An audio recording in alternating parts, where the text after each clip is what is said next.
So guys, recently the Ministry of Education has released the Performance Grading Index 2.0, which is a combined report of 2023-24 and 2022-23. Let's try to sum up the important findings of this report within the next 2 minutes here. First of all, let's try to understand what are the important parameters, or if I talk about domains of this report. So in total, we have 6 domains which are defined in 2 categories. These are outcomes में कौन से हैं, learning outcome and quality, access, infrastructure and equity.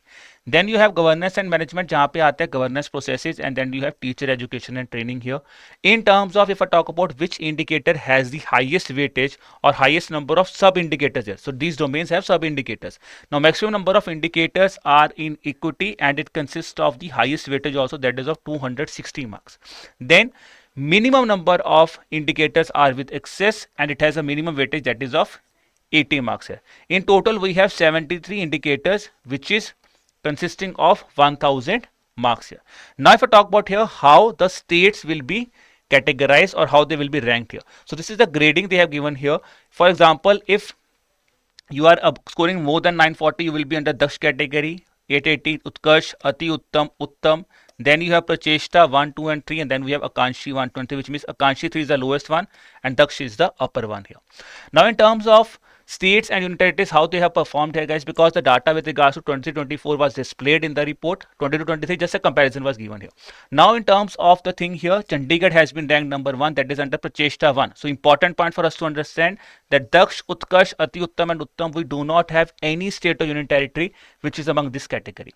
Then if I talk about here, Pracheshta 3 has 10 states or union territories. Akanshi has the maximum number of state and union territories, Akanshi 1, that is 14 here. Then at bottom, it is Meghalaya, which is at the bottom in terms of Akanshi 3 here. So this is the important finding of this report here, okay ji, that you must remember if you are preparing for your examination, be it regulatory bodies examination or be it your banking examination. To know more about this report guys, okay, please subscribe to the YouTube channels of EduTap so that you can get the whole information here. And then the most important thing, if you want to comprehend your preparation guys, what you guys can do is you guys can subscribe to the courses that we are offering you on the EduTap here. उसके लिए आप हमारी website www.edutap.in पे भी जा सकते हैं, या फिर आप हमारे EduTap प्ले स्टोर से भी जाके उन कोर्सेज के बारे में जानकारी ले सकते हैं. And to get more such contents, I would again say do subscribe to the channel, and I will meet you now in the next video. Till then, keep working hard, keep preparing hard. Bye bye.